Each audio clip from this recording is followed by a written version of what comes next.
Paz da parte do Pai, do Filho e do Espírito Santo, nos sendo multiplicados todos os dias de nossa vida.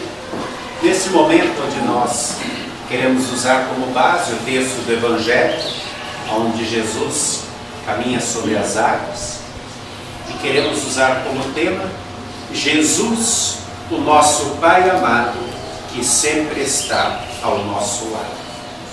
Que assim seja. Amém. Pode sentar-se. Irmãos e irmãs, para quem gosta de cinema, para quem gosta de filmes,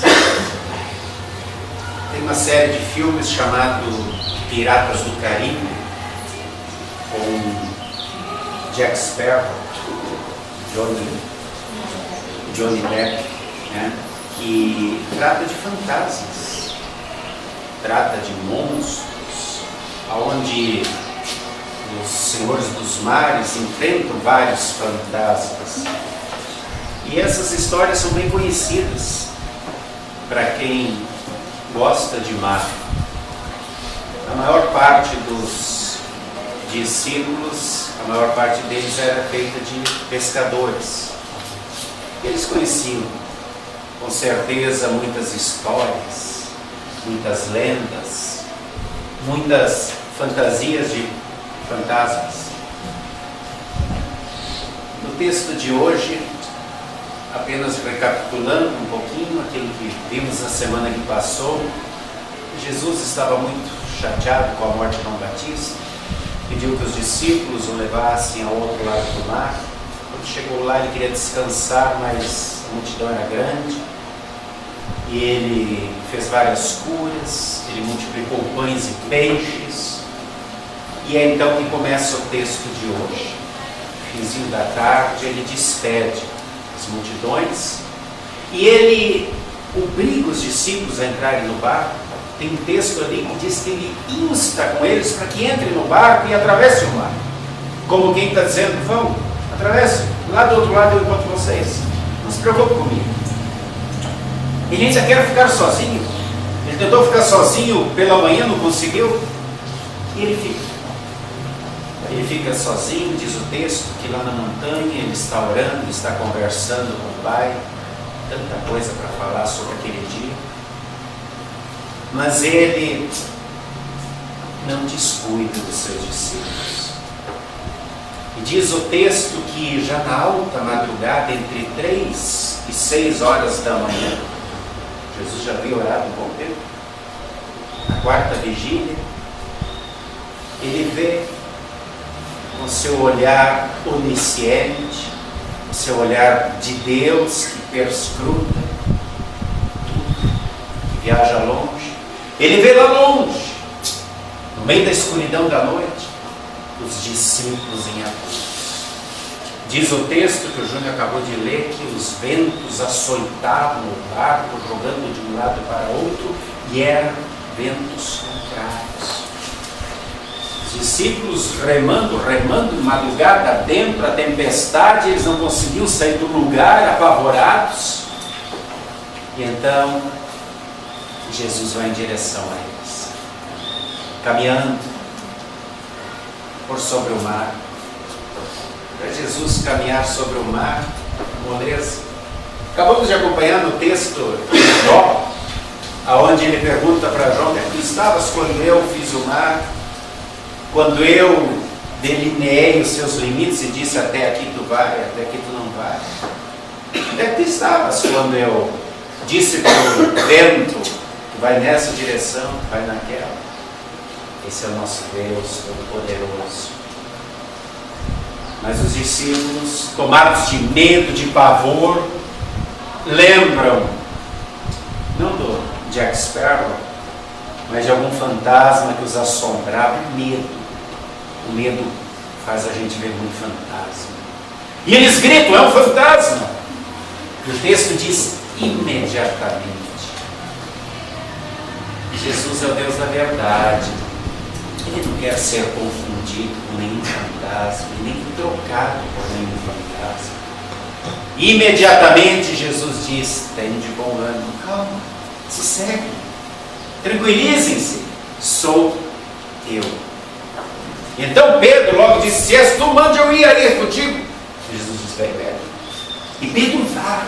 E Pedro tem fé e ele caminha por sobre a água. Até o momento que ele para raciocinar e olha e repara naquelas forças do vento, e quando ele tira os olhos de Jesus e quer entender o que está acontecendo, ele começa a afundar. E novamente se desespera e olha: Jesus, salva-me. E o texto diz: imediatamente, novamente, Deus está ali e diz: pega na minha mão, vamos lá, vamos provar. E entrando no barco, todos o adoram. Queridos irmãos e irmãs, o medo continua nos fazendo ver fantasmas a toda hora. O medo é um inimigo terrível que precisamos vencer. Há um tempo atrás, na China, decidiram fazer uma pesquisa, um experimento. Lá tem pena de morte.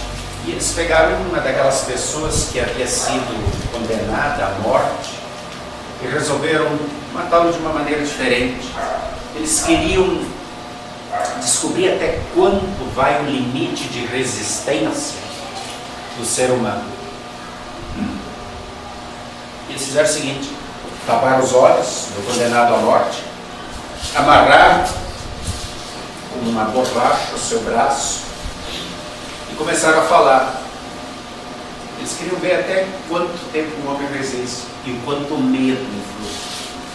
E ele era um homem sadio, saúde perfeita. Eles escolheram um dos condenados à morte, tinha saúde muito boa, não tinha problema nenhum. Amarraram com uma borracha e começaram a falar entre eles: bom, agora nós vamos fazer o nosso experimento. Vamos cortar a sua veia. E, na verdade, pegaram apenas uma madeirinha e riscaram, não cortaram. Muito bem, estamos analisando e o sangue está escorrendo. E com conta-gotas começaram a pingar, bem encostado, água. E ele escutando. E ele achou que tinham cortado a sua veia, estava com os olhos vendados, e que o sangue estava escorrendo. E começaram a falar: o sangue está escorrendo, ele está começando a mudar de cor, ele está começando a ficar fraco. Nem 15 minutos o cidadão já teve uma parada cardíaca e morreu. Não tinha sido cortado, não saiu uma gota de sangue, mas ele acreditou. São os fantasmas que o medo causa na nossa vida. Muitas vezes existem fantasmas que nos assombram: fantasma das drogas, fantasma da violência, fantasma do desemprego, da imoralidade, dos acidentes. E muitas vezes nós também somos como Pedro e deixamos de olhar fixamente para Jesus e olhamos para os fantasmas e também naufragamos. Queridos irmãos e irmãs, como é que anda a nossa vida de olhar fixo em Jesus, nossa vida devocional, nossa vida de culto? Todo dia nós procuramos, antes de sair de casa, colocar aquele dia nas mãos do nosso Senhor, pedindo que Ele oriente os nossos pensamentos, nossas palavras, nossas atitudes. Ou muitas vezes nós só lembramos de gritar por socorro quando estamos afundando, porque os fantasmas estão nos assombrando. Como é que tem sido a nossa atitude de família? Dessa família que muitas vezes está em crise, porque ao invés de olhar fixamente para Jesus, está sendo assombrada de todos os lados por fantasmas. Jesus nunca sai do nosso lado. Com seu olhar onisciente, Ele está nos vendo o tempo todo, esperando que nós também olhemos para Ele, para nos dizer, como disse aos discípulos: tem de bom ânimo. Eu estou aqui. Olha, essa tempestade na minha mão é fichinha. Eu vou tranquilizar essa tempestade. E mesmo que a tempestade fizer o barco naufragar, vocês vão cair na minha mão. Fui eu que criei o mar e tudo que nele há. Não hesite em clamar por ajuda a Jesus. Adore-o sempre na sua vida. Convide-o para entrar no seu barco. E ele dentro do barco, não haverá perigo maior do que a sua força protetora. Dentro do barco da tua vida, do barco da tua família, tu podes ter a certeza que chegarás ao destino final, ao céu. Antes que os fantasmas te assustem, faça isso. Hoje é Dia dos Pais. Como é que surgiu o Dia dos Pais? O Dia dos Pais, ele surgiu mais ou menos como surgiu o Dia das Mães. Uma filha resolveu fazer uma homenagem a seu pai. Foi nos Estados Unidos, o nome dela era Sonora Louise Smart Dodge. No dia 19 de junho de 1910, ela quis homenagear o seu pai, convocou a comunidade, depois isso se alastrou pela cidade, pelo país inteiro. E nesse dia começaram a fazer as homenagens para o Dia dos Pais, adotaram a rosa como sendo a flor símbolo para o Dia dos Pais. A rosa vermelha era dada aos pais vivos e a rosa branca oferecida no cemitério aos pais falecidos em lembrança de tudo aquilo que ensinaram, de tudo aquilo que foram para os filhos.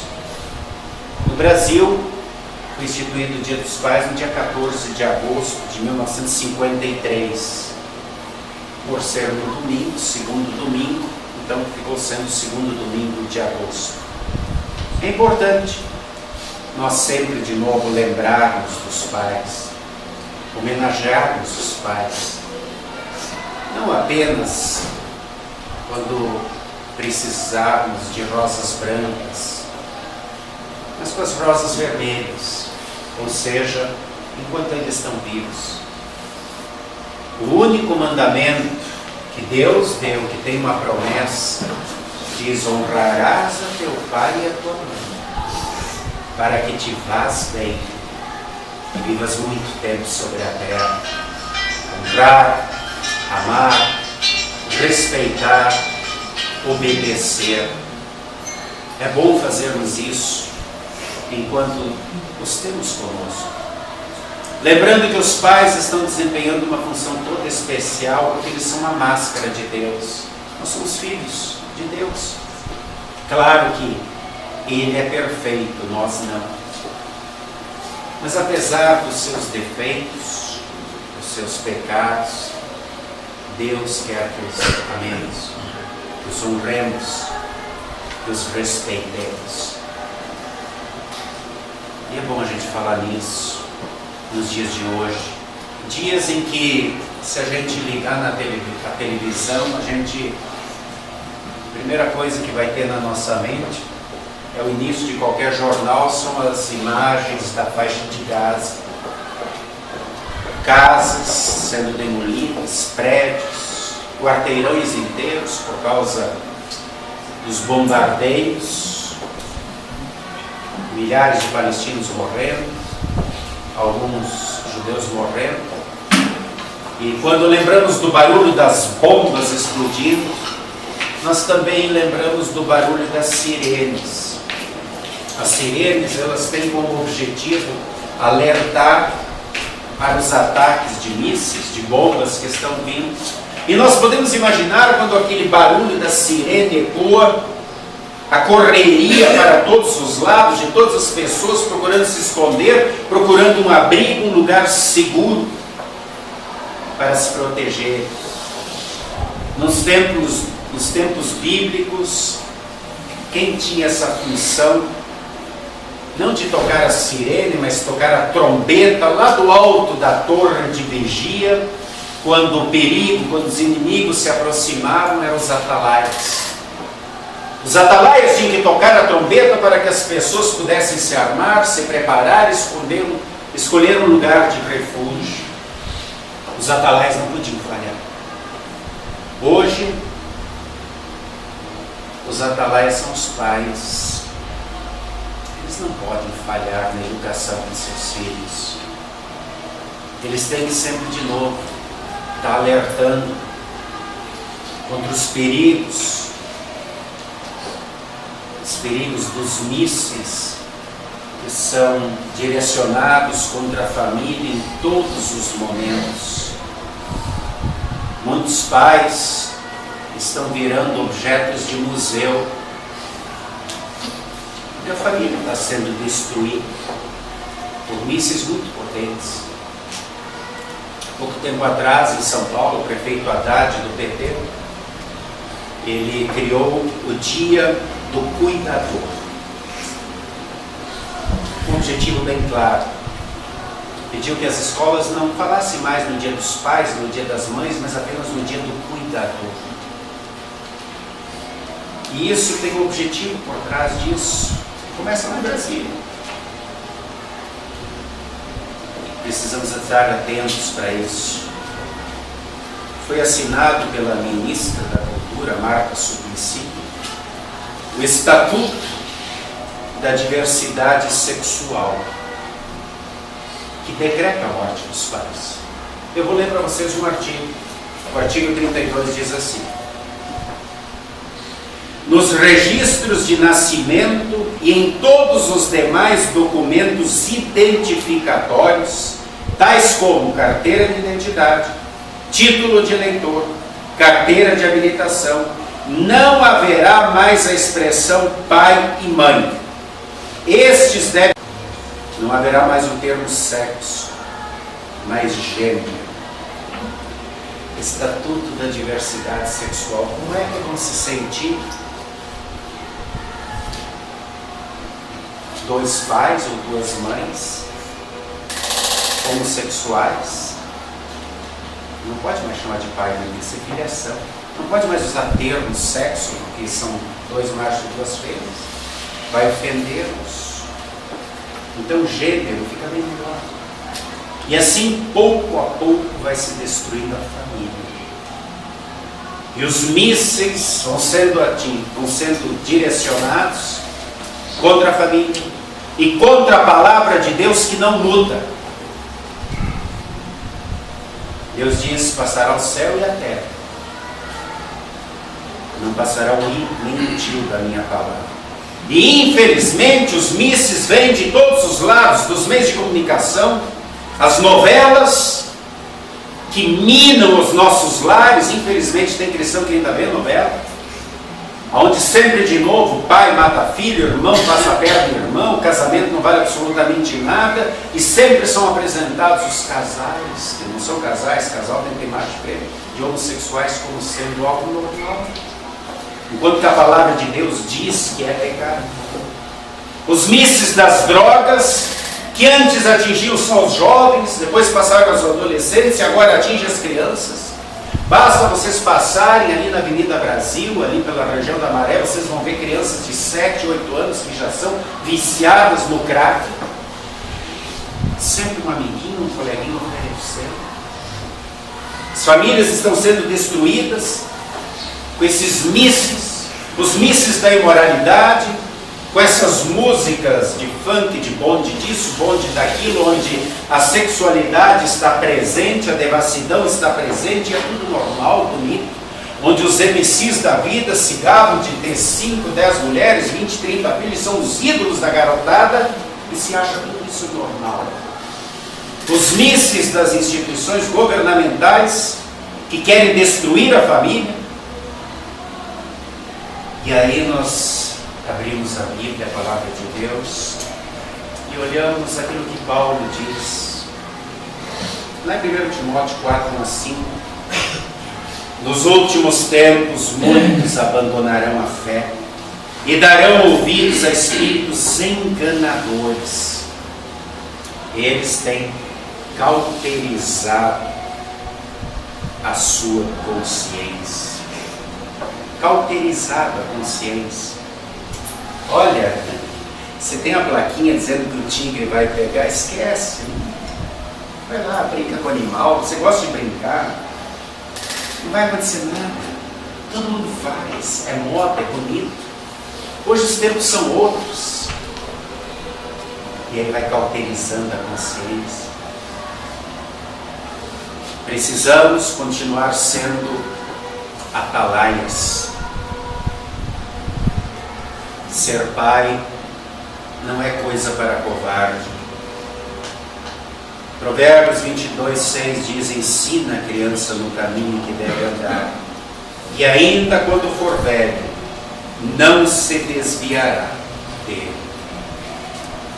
Estamos cumprindo nossas funções de pais, nossa missão de pai. Estamos mostrando as placas de advertência. Estamos apontando para o Deus que não muda e que quer nos proteger porque Ele nos ama. Quantas vezes nós pais abrimos mãos de muitas coisas pelos filhos para ensiná-los a caminhar, para embalá-los à noite, fazê-los dormir, por causa de alguma doença, limpar as suas fraldas, ensiná-los a falar. Faz parte da nossa vida. Nós fazemos isso com muito amor e muito carinho. Precisa ser assim. E quantas vezes nós filhos, quando chega a determinada idade,